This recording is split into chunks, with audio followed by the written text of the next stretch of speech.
love? Well, we're not exactly alone. What did you have in mind? Oh, but what about our audience? You don't think... Oh, I think it's cute. Well, all right.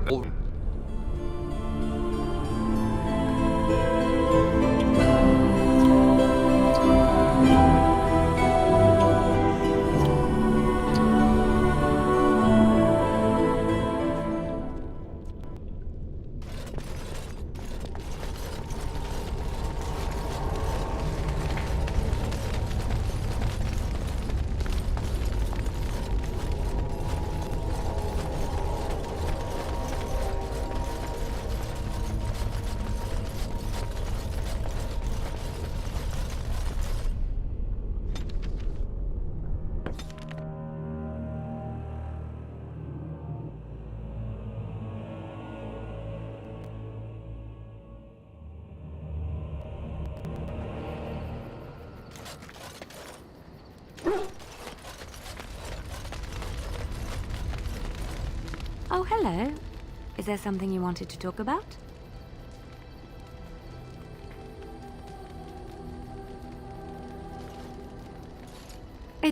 It's nothing. I'm fine. I'm just thinking.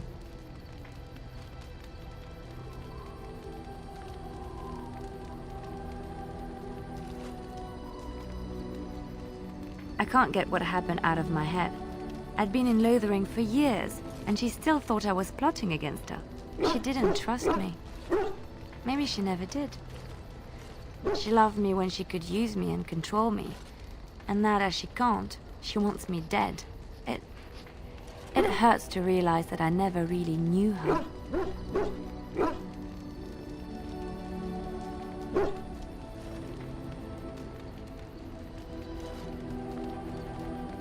You are already helping so much by listening to me. I knew she was ruthless, but I didn't know how far she could go. She is self-serving, cruel. She uses people, then discards them. But that's how she survives in the life she leads. What if she's right? What if we're the same? I should just have stayed in the Chantry.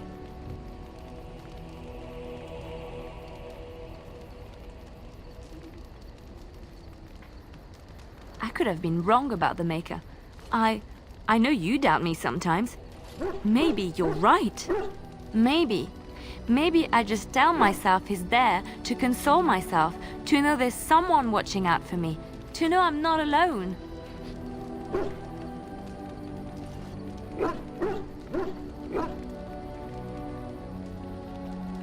But I was alone and desperate when I fled to Ferelden. I went to the only place I knew would take me. I forgot my life as a bard while I was in the cloister. I felt safe. I didn't have to watch my back all the time. That's what made Marjolaine the person she is, don't you see? It ruined her. It will ruin me too. It's already happened. When we killed her, I enjoyed it. Seeing her dead gave me satisfaction.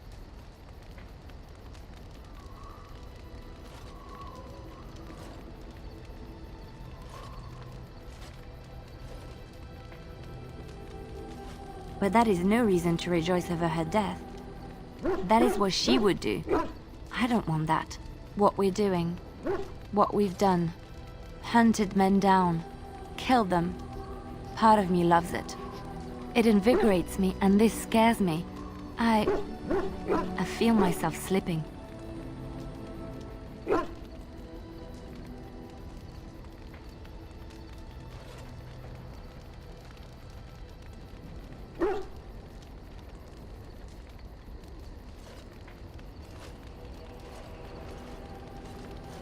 How can you be so sure?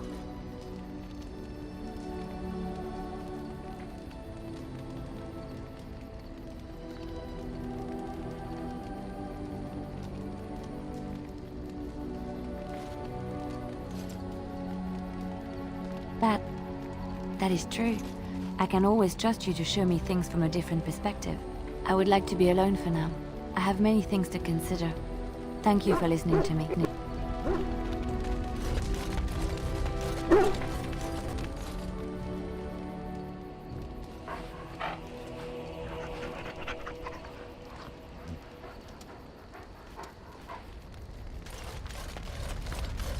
What say you?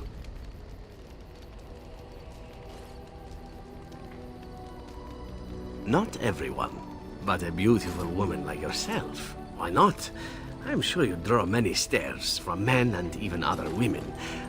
Does this bother you?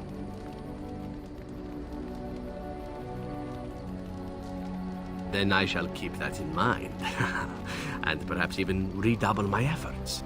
There was a young elven dancer in Antiva City once, and I believe I actually managed to stare off all 7 of her skirts. It's a trick worth retrying.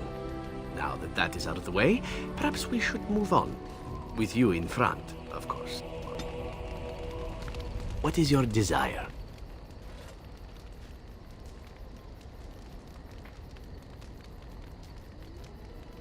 All right, but I get to stare at you luridly while you do so. My adventures? I'm hardly an old man just returned from across the ocean, am I? Should I shake my fist at nearby children while I talk about the good old days?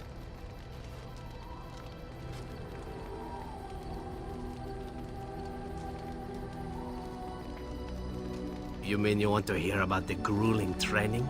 Being locked in an oubliette for weeks at a time? The slavery? The festering injuries? Or are we seeking something more glamorous?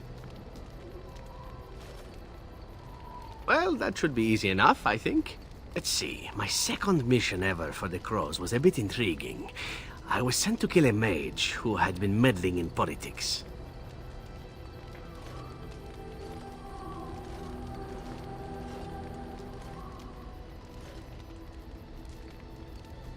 In Antiva, nobody is too important to escape the reach of the Crows.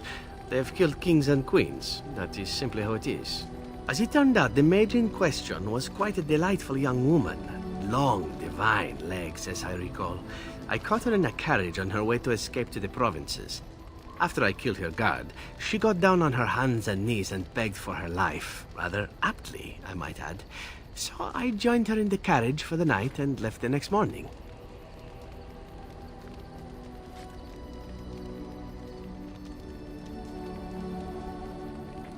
On the contrary, it was she who used me. Or she tried to. The woman had actually convinced me to speak to the Crows on her behalf. What can I say? I was young and foolish at the time. Then, as I was kissing her goodbye to return to Antiva City, she slipped on the threshold and fell backwards out of the carriage. Broke her neck. Shame, really, but at least it happened quickly.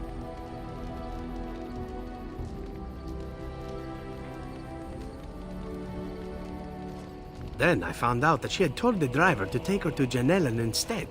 She had planned to lose me in the provinces. I would have looked very foolish to the Crows. As it was, my master was very impressed that I had done such a fine job of making it look like an accident. The circle of Magi was unaware of foul play, and everyone was happier all around.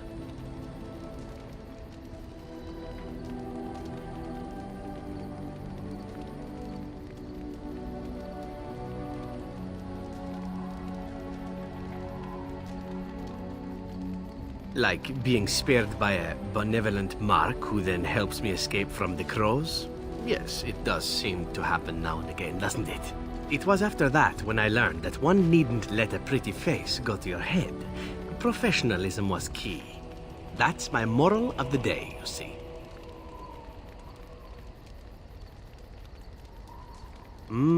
Well, there is you. But I'll point out that you did have to capture me and tie me up first. Every rule has its exception. Now that I've mentioned tying me up in that context, do we have extra rope about? What is your desire? All right, but I get to stare at you luridly while you do so. Again? Well now, what might interest you, I wonder? Shall I describe the stages involved with Lanthrax poisoning? I watched a man go through all 7 once. Haha, you have rather macabre tastes, I see. I like that. Let's see, how about the largest battle I ever took part in? That would have been the slaughter of Prince Azrin. Did you hear of that down in these parts? Me? Not personally, but I did take part in the attack. Prince Azrin was 4th in line to the throne, you see. He started off as 11th, but worked his way up the old-fashioned method by inheriting control of an entire crow cell from his grandfather. After assassinating his way through the royal family, the king hired 3 other cells to take down Prince Azrin once and for all. I was in one of those cells.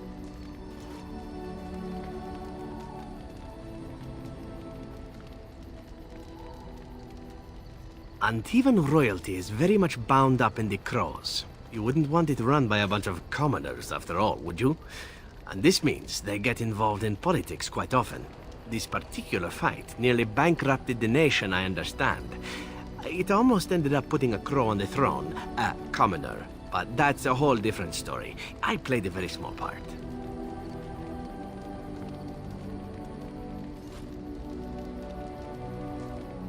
Antiva might seem a bit odd in that way to outsiders. We take it in stride, however. Assassins are simply part of the landscape, so to speak. My part in the entire battle was taken up trying to reach Princess Verina, who had thrown in with her brother. I killed about 11 of her guards personally before I got knocked out of a window.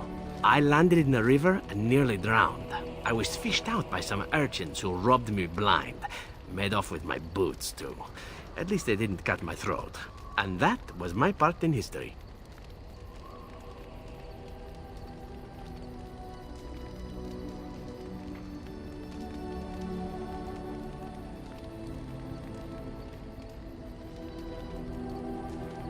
I had to find my way back to the safe house, bruised and naked, and thankful to be alive. But there you go. Tale told. Let's be off before I tell more embarrassing stories, huh? My love? Of course. Such as they are. About the Grey Wardens, anyhow. Fair enough. My love? Well, we're in camp. Now's as good a time as any to talk, right?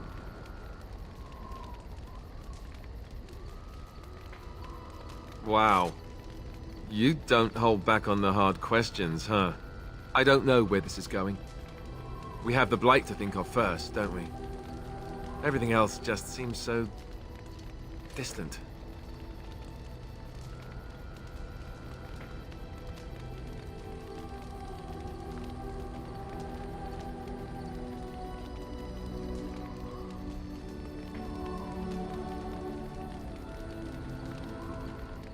The taint makes it difficult for one Grey Warden to have a child. For 2, with each other, next to impossible.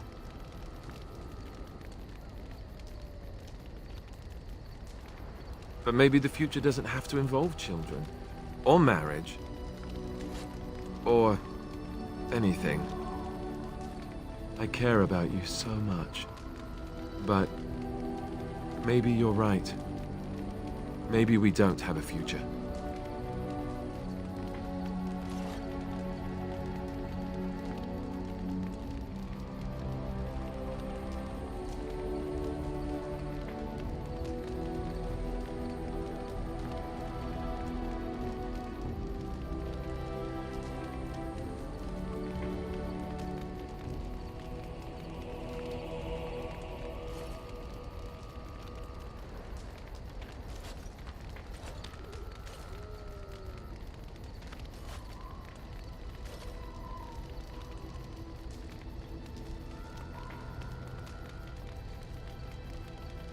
Neither do I. Being with you would be worth it. Let's just see where this leads, shall we? There is still the Blight to contend with. After that... My love? Well, we're in camp. Now's as good a time as any to talk, right?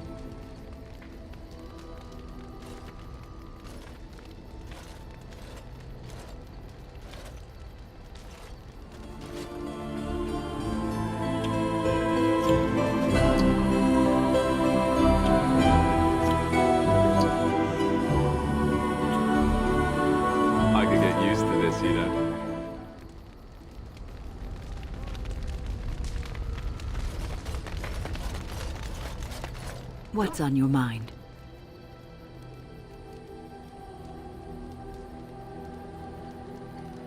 I have watched you for a time, and Perhaps I was wrong. There seems to be something special between the two of you. He seems less guarded when in your company, allows himself to relax, and he seems genuinely happy.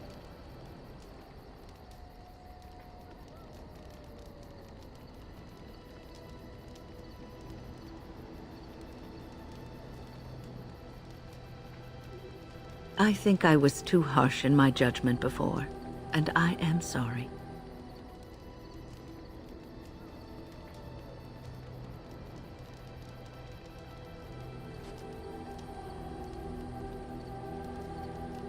What you have may not last forever. Death and duty may part you, but love's worthiness is not diminished because of that. I should have seen this before. Instead, you learn to cherish every precious moment that you spend together, knowing that it may be the last. And for those of us watching, well, it brings warmth to these old bones to know that something so beautiful can be found in the midst of chaos and strife. What's on your mind? I have always had an affinity for the spirits of the Fade. As a child, I never feared my dreams because I knew they were there.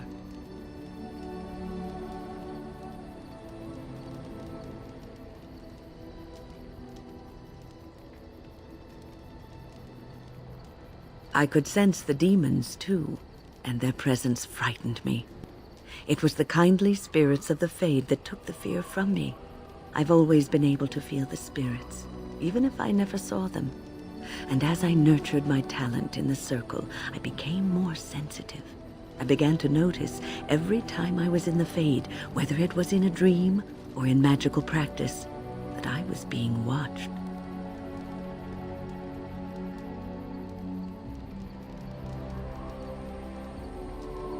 It did not feel evil. I never feared it. In fact, it infused me with soft, strange warmth I never felt before. Sometimes I would see it, a glowing, nebulous form.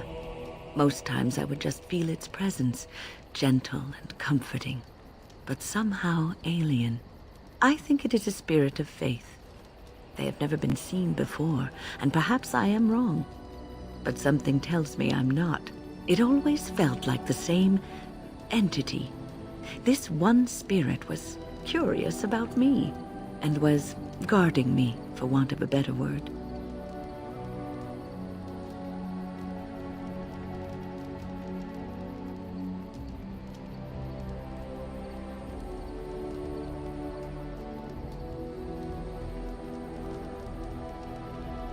There were times when I was in the Fade that it seemed to stretch forth to shield me, keeping me safe. And I think it gave me strength in my most terrible battles, Ostagar being one of them.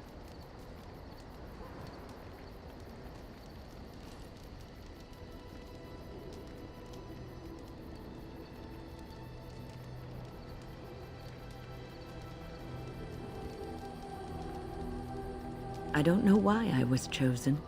Perhaps it knew that there was something more that lay in store for me. I like to think that I was given a rare chance, and I'm going to make the best of the time so generously given to me.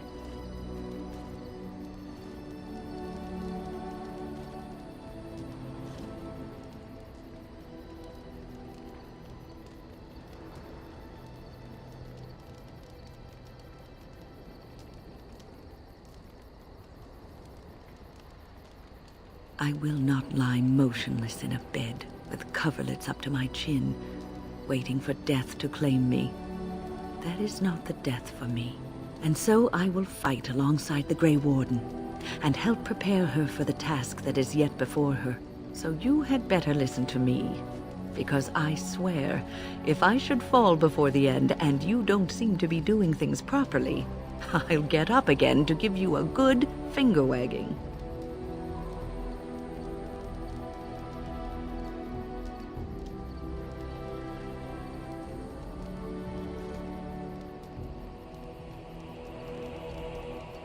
Joking? Maybe. Maybe not. We'll see when the time comes, won't we?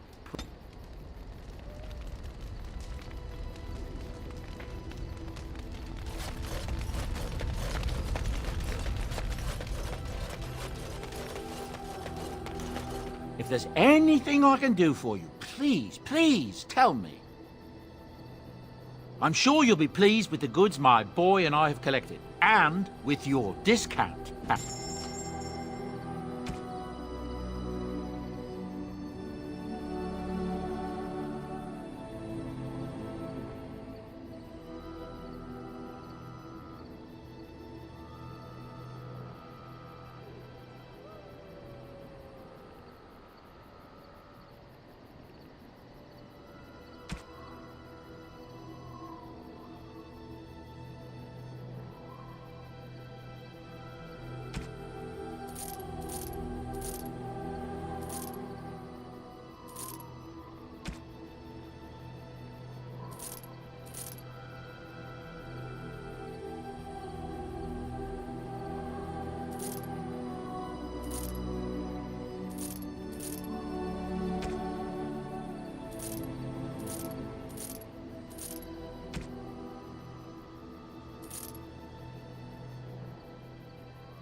my love?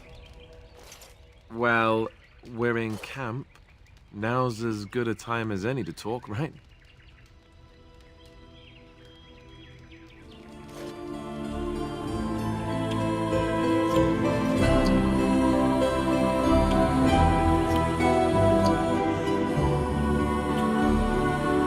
I could get used to this, you know.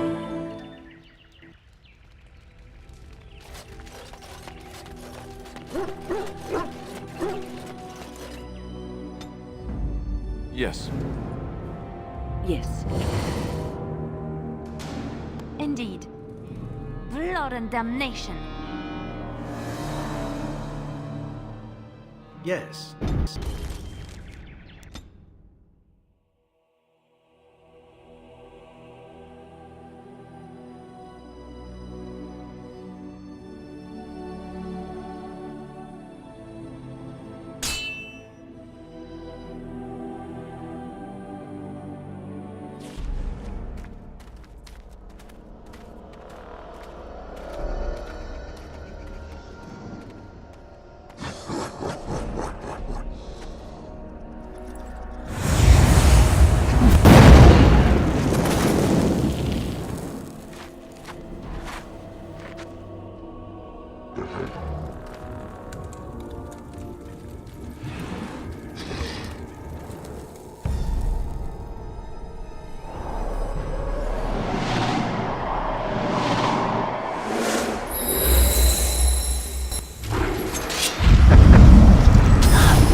That was interesting and draining.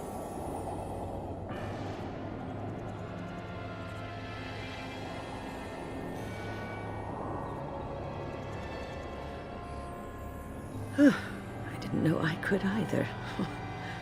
I called forth the spirit that sustains me so that it could lend us aid. I did not realize it would take this much out of me. It seemed a good idea at the time, if a little rash. I think it may have weakened the spirit a little.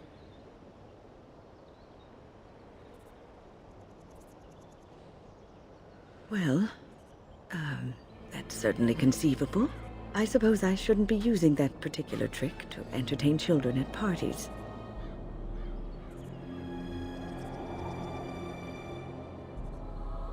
It's not a demon that requires controlling. Really, you need not fear it. I promise I'll be careful. And thank you. Your concern is touching. All right, all right.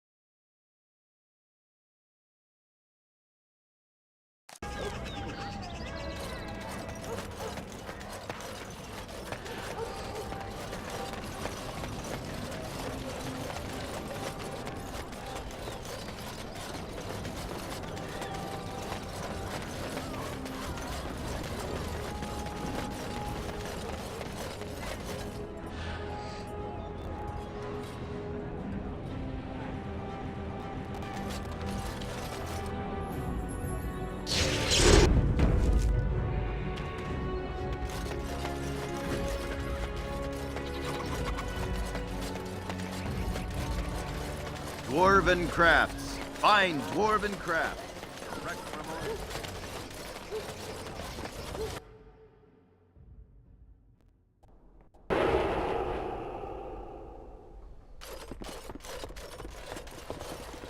I didn't expect to see you so soon, my friend. Do you bring good news?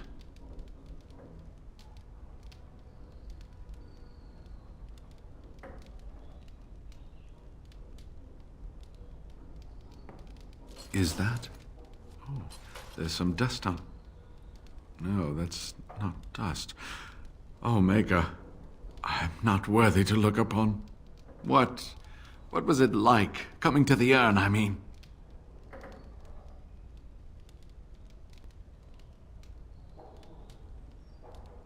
You are a very fortunate person. And so am I. I have spoken to the Chantry. They were very interested in organizing an expedition, and I am to lead them.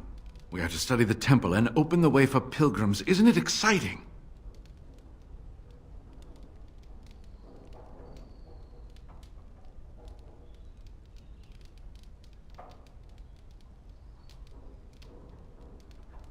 You made this all possible. I could never thank you quite enough, but I'm certainly going to try. Here, take this reward. I want you to have it.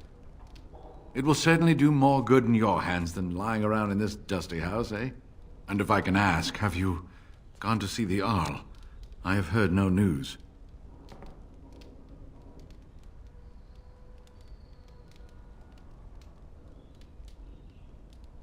Then hurry. I pray it's not already too late. And now, if you will excuse me, I have so much to prepare for. I wish Waylon was here to see all this. My own expedition, my own team. I can't wait to get going.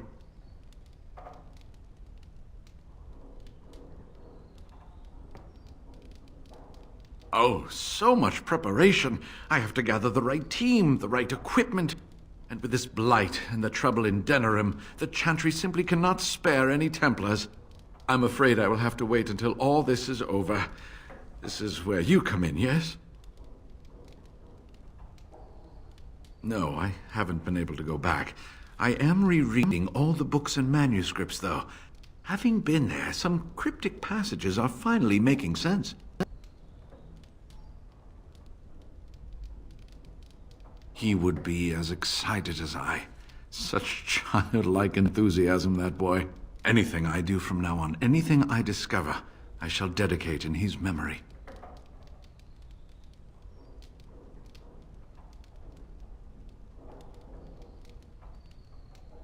Oh, come by any time you like. After all, I owe this all to you.